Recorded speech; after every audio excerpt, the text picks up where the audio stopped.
చాలా మట్టుకు చనిపోదామనే ఫిక్స్ అయిన సమయంలో దేవుడు మా చిన్నమ్మకు చాలా తెలిసి ఏడిచింది కొండగట్టుకు వచ్చి. ఏంది కొడుకు పరిస్థితి ఏంటిది, మా అక్క కొడుకు పరిస్థితి ఏంటిది అని మా చిన్నమ్మ చాలా ఏడిచింది అక్కడ కొండగట్టు దగ్గర.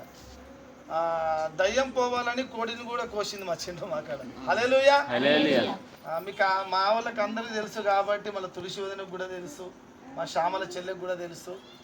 అటువంటి బ్రతుకు నుంచి ఏ మంచి లేని వాడిని, అదేవిధంగా పాపములో నేను ఉండగా నశించిపోవచ్చుండగా, నిందలలో ఉండగా, ఏ నిందలు పిల్లలు లేరని ఒక నింద, గొడ్డుగా ఉన్నాడని ఒక నింద, పైసలు మస్తు ఉన్నాయి కానీ పిచ్చినాడిగా ఉంటుండే కానీ వీరికి అందు గురించే శాపం తలిగి పిల్లలు కాలేదన్నారు మా వాళ్ళు కొద్దిమంది. అంటే నన్ను ప్రేమించేవారు అన్నారన్నమాట. హల్లెలూయా. మనల్ని ప్రేమించేవారు ఎప్పుడు మనం వెంటనే ఉంటారు, వాళ్ళు ఎప్పుడు మీరు జ్ఞాపకం చేసుకోండి. హల్లెలూయా. నేను రియల్గా ఎక్కువ శాతము అపవాదికి గుర్తు చేసుకుంటూ ఉంటాను. ఎప్పుడు ఎందుకు చేసుకుంటానంటే, అపవాది నాకు కీడు చేయకపోతే నా యేసు ప్రభు నన్ను పరిచయం చేసేవాడు కాదు. హల్లెలూయా.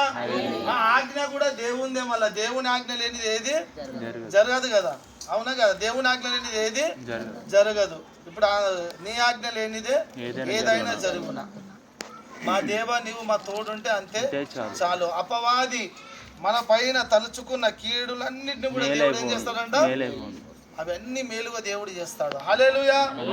మేలు చేసేవాడు దేవుడు, కీడు చేసేవాడు సాతాను గాడు. సాతాను గాడు ఎక్కడ ఉంటాడు? ఎక్కడ ఉంటాడు? హల్లెలూయా.